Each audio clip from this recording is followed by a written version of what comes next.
Cuenta el mismísimo Wes Craven en una entrevista que en los años 70 leyó una serie de artículos en un periódico, en Los Angeles Times, en el cual uno de ellos le llamó muchísimo la atención, ya que contaban la historia de una familia de Camboya que emigraron a Estados Unidos, a California.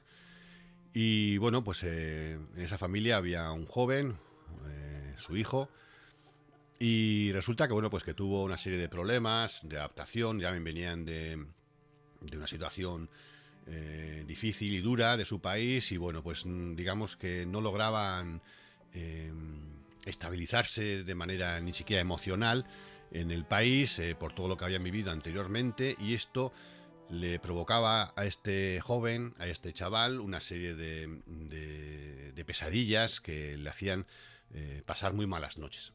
Según contaba, sufría, pues eso, una serie de pesadillas que para él eran muy reales y que le hacían sufrir mucho durante el transcurso de la noche. Evidentemente, los padres se preocuparon por la salud de su hijo y lo llevaron a distintos médicos. Incluso ya llegaron a medicarlo para que el chaval pudiese descansar, pudiese dormir, ante la negativa del propio joven, que se negaba, que no quería dormir por lo mal que lo pasaba por las noches. Contaban los padres que eran testigos en primera persona cómo su hijo se tomaba la medicación, pero aún así pues no conseguían verlo dormir.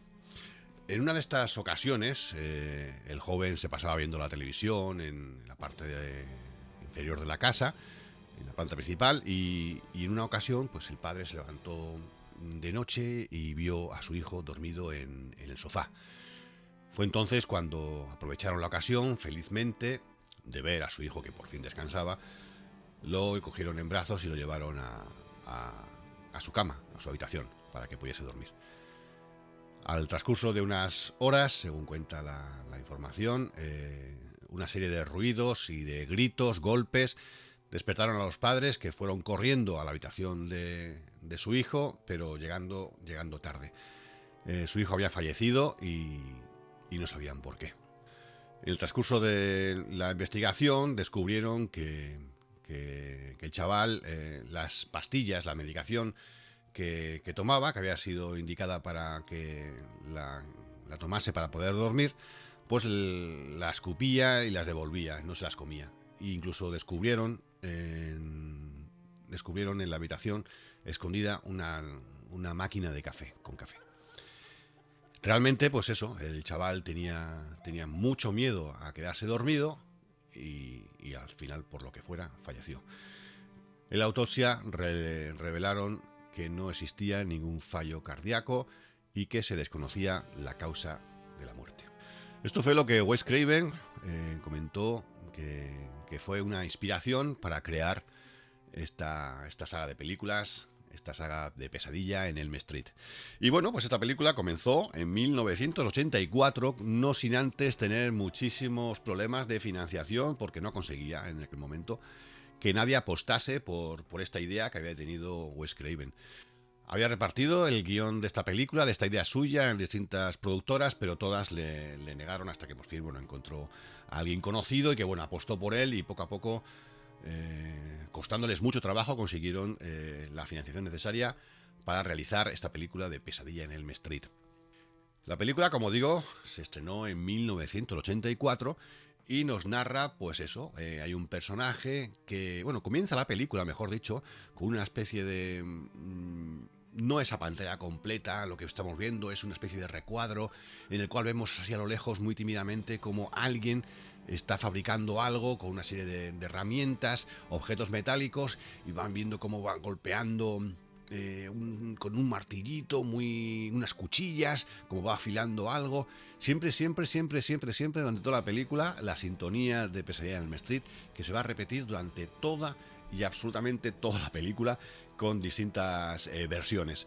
Pero bueno, al final este personaje del cual solo estamos viendo las manos, las mangas de un jersey rojo y verde, y hasta que al final vemos como esas cuchillas que estaba afilando se las introducía en un guante y vemos ya por fin la famosa... el famoso guante de Freddy Krueger con las 4 cuchillas en los dedos.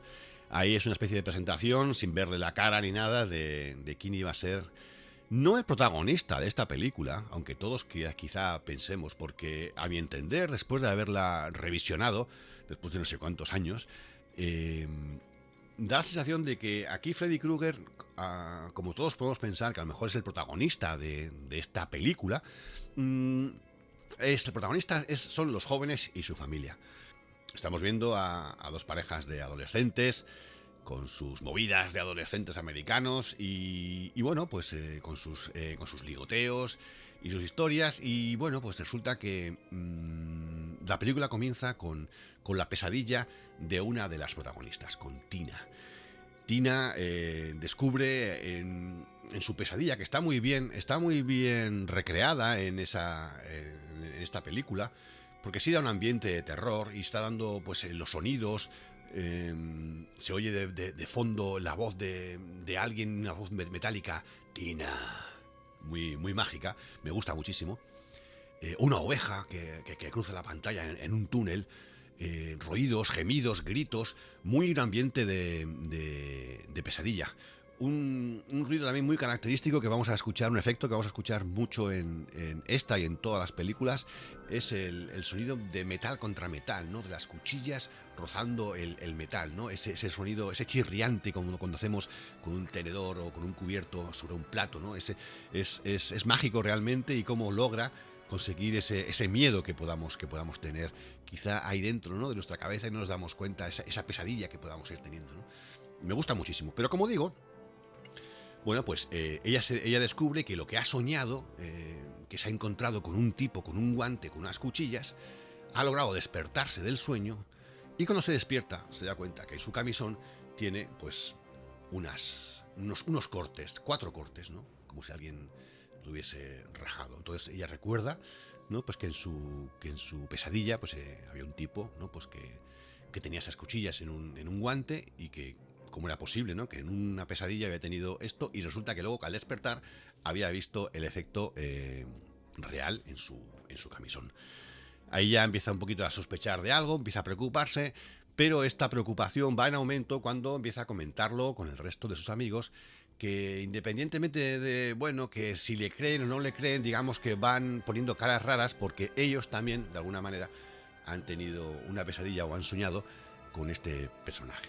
En esta película también hay que decir que tenemos la presentación de un jovencísimo actor, que más adelante lo iremos conociendo hasta nuestras fechas, como no es otro que Johnny Depp. Johnny Depp es el novio, digamos que sí, de la protagonista, de Nancy, que es la hija del jefe de policía de la localidad. Y entonces, pues bueno, pues digamos que tenemos este dibujo de jóvenes, ¿no? 2 chicas y luego 2 jóvenes, uno de ellos muy malote, con chupa de cuero y con navaja, y con unos comentarios también un poquito machistas, que claro, hay que mirarlo desde el punto de vista de aquella época, porque hoy en día serían totalmente, no sé, reprochables, por supuesto. Y bueno, pues, ¿qué pasa? Pues que se quedan solos en la casa de Tina, y van las 2 parejas. Y bueno, pues el malote y Tina dice: yo me quedo con la habitación de los padres, y bueno, pues pasan la noche. ¿Qué sucede? Que empiezan a escuchar ruidos, empiezan a escuchar gritos, y cuando entran hay una secuencia magnífica de cómo muere Tina. Vamos a dejarlo ahí. Pero claro, Tina estaba con su novio, que era el malote, ¿no? El malote, entonces todas las culpas van hacia él. Él, sabiendo esto y viendo delante de sus ojos cómo su novia iba volando por la habitación, lo pensó enseguida. Decía: en cuanto a esto me van a echar a mí el muerto. Cuando evidentemente él estaba viendo que algo estaba pasando, ¿no? Pero sabía que a él no le iban a creer. Entonces huye. Más tarde logran logran detenerlo y claro, pues ya ella, Nancy, que sí es la protagonista de esta película, habla con él y ella le cree, ¿no? Porque sabe que algo está pasando aquí, sabe que él le ha dicho que él no la ha matado, entonces pues mediante una serie de otras pesadillas que también está teniendo ella, con este personaje logra interactuar y logra darse cuenta que puede interactuar con el sueño y entonces pide ayuda a su novio Johnny Depp para que bueno, se mantenga despierto mientras ella se duerme y a ver si puede intentar cazar a este personaje y traerlo al mundo real. Hay unas secuencias muy míticas del mundo del cine de terror, como por ejemplo esa secuencia de Nancy en la bañera, medio dormida, y con prácticamente el plano de la cámara a ras de agua, y vemos como la cabeza de Nancy allá al fondo, y vemos que la cámara estuviese casi entre las piernas de la actriz. Y hay un momento determinado que de esa parte de entre las piernas, jugando mucho ahí con el erotismo, de las piernas de Nancy aparece el guante de Freddy Krueger, ¿no? Una secuencia brutal. Porque sí hay que decir una cosa. Me ha gustado. A ver, en algunas ocasiones os he contado que no es que esté en contra del CGI ni los efectos especiales así por ordenador. No es que esté, pero muchas veces yo echo en falta, pues, digamos, el objeto físico, ¿no? Un claro ejemplo, mira, todo el mundo hacemos un pequeño parón. Si vemos Parque Jurásico, en Parque Jurásico tenemos las dos cosas. Tenemos CGI, por supuesto, pero también tenemos animatronics, robots físicos, ¿no? Efectos físicos que lo puedan tantear. Y ahí, no sé, ahí sí me gusta mucho cómo queda ahí, por ejemplo. Pero no hay muchas películas que solamente vemos efectos especiales de personajes, de monstruos hechos por ordenador. Quizá canta un poquito. Y en esta saga, evidentemente, estamos hablando de 1984. Y con un presupuesto un poquito menor de lo que hoy en día puede tener una mínima producción de una película. Estamos viendo, pues eso, efectos de monstruos físicos reales. ¿Qué pasa? Que están jugando perfectamente bien. Hay secuencias de asesinatos brutales. Me refiero brutales a lo bien que están hechas, ¿no? La misma secuencia de la muerte de Tina en el techo de la habitación, mientras de un contrapicado desde abajo su novio está viendo a su novia muerta ahí arriba, asesinada justamente en el techo, sin tener ahí mucho que ver el CGI, sino pues seguramente le han invertido la cámara, le habrán hecho todo en la habitación al revés y bueno, pues efectos especiales. Brutal, buenísima. Secuencias como cuando Nancy se duerme por primera vez en clase y aparece Tina dentro de la bolsa de plástico del cadáver. Cómo muere Johnny Depp, o sea, es brutal. Bueno, sí, no me digáis que he hecho spoiler porque esta película, como digo, es de 1984. Cómo muere Johnny Depp, o sea, esas secuencias, esos efectos especiales reales de litros y litros de líquido rojo, viscoso, me parece exquisito, me parece... incluso hay momentos, incluso en el final de la película, cuando ya todo el mundo cree que, bueno, pues ha acabado ya la historia y cree que todo el mundo ha sido toda una especie de pesadilla, bueno, sin más, hay una secuencia en concreto que es que llama mucho la atención, que canta, pero que viéndolo con aquellos ojos de aquella época, pues joder, llama muchísimo la atención y a mí personalmente me encanta. Bueno, pues aparece el coche, están todos vivos, vienen todos en el coche, un Cadillac descapotable, y bueno, pues sin saber por qué, la capota del coche se empieza a cerrar de nuevo y vemos que la capota está pintada del color de las mismas rayas del jersey de Freddy Krueger. Y la madre de Nancy desde la puerta, adiós chicos. Y en esta casa, que va a ser también parte del protagonista en las siguientes películas, vemos que tiene una especie de ventanita, así digamos, en la entrada, un pequeño medio arco, o sea, arco de medio punto creo que es, o apuntado, no recuerdo. Nada, pues que puede ser de este tamaño, no creo que... Pues justo cuando la madre se está despidiendo, ahí todo súper feliz, que tú estás un poquito confuso, ¿no? De qué es lo que ha pasado, pues sale la mano de Freddy Krueger y mete a la madre de un golpe a través de ese ventanuco, claro, viendo que se ve perfectamente que es un muñeco, ¿no? Pero que pues eso le da su cosita. Es como la imagen que podamos tener en nuestra memoria a los que recordemos la serie V, cuando Diana, la primera vez que coge una rata y la come, que se ve un muñeco claramente con la boca totalmente desencajada y se tragaba aquella rata, ¿no? Pues igual. Por cierto, sabéis, ¿no? Me imagino que conoceréis qué similitudes tienen V y Pesadilla en Elm Street, ¿no? Habréis visto la serie V, por supuesto. Una película que a mí también me gustó muchísimo en la época aquella. Como conclusiones, deciros, pues eso, que a mí personalmente sí me ha gustado. Chirría bastante a ojos de hoy.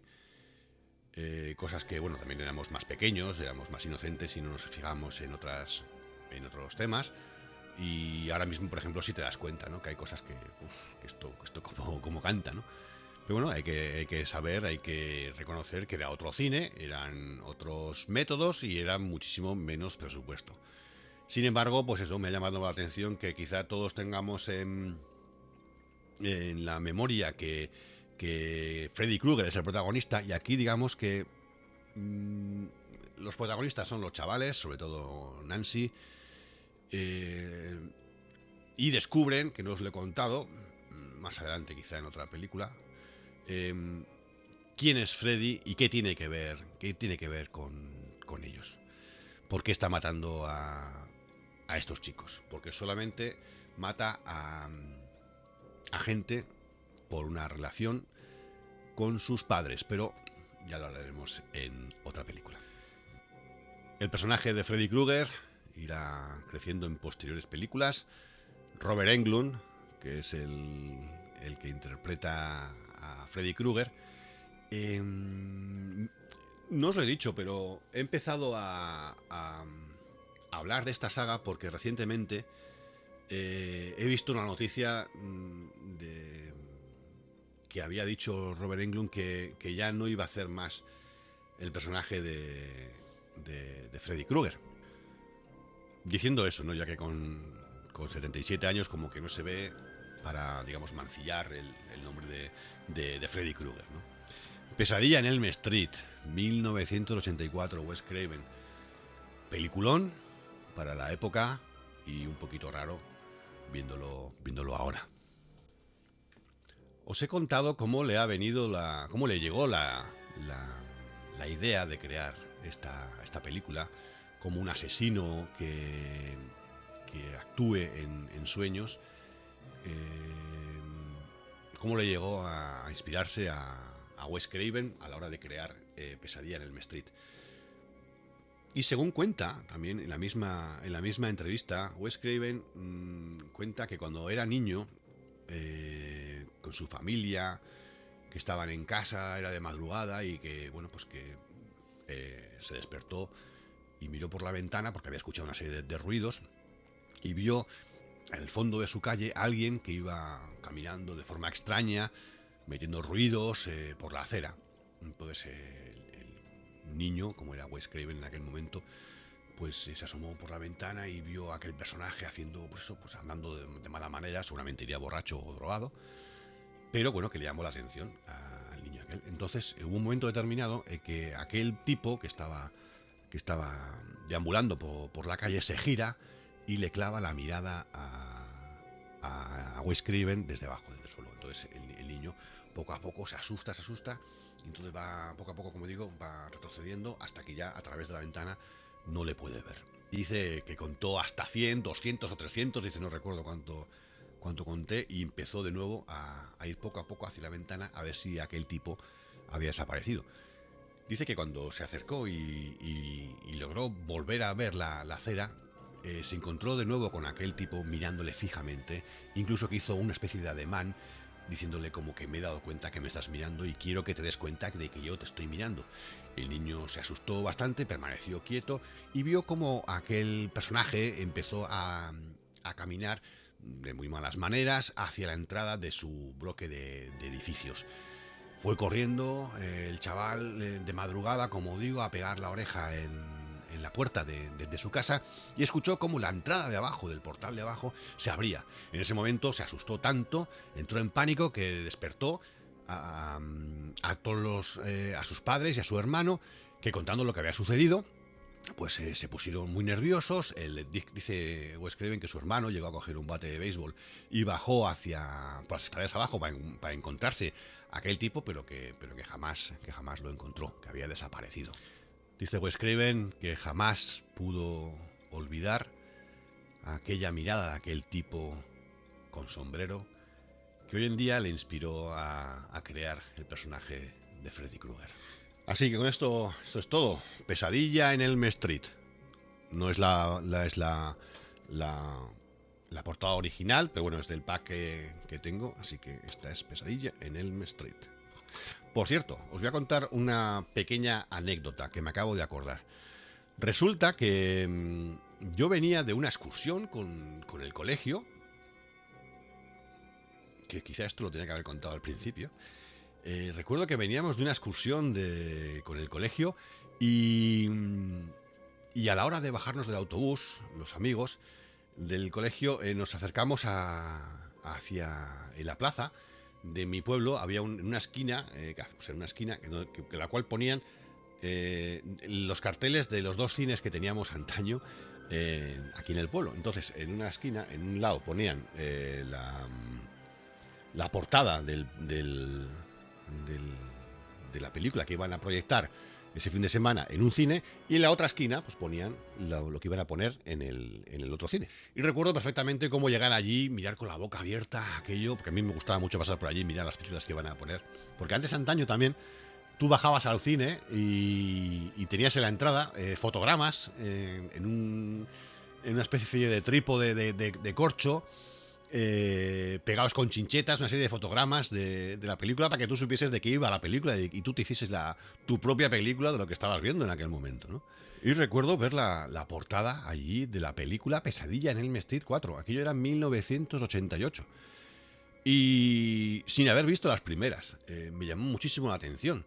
Y recuerdo que no sé si fue ese mismo fin de semana que nos alquilamos las tres primeras y nos vimos la primera trilogía seguidas para poder ir luego al cine a ver la cuarta parte. Alucinante. Pesadilla en Elm Street. Sí, yo también me he disfrazado de Freddy Krueger en alguna ocasión. Incluso me hice un guante. Nada que ver con este. Bueno, pues lo dejamos hasta aquí. La primera película, Pesadilla en Elm Street, 1984.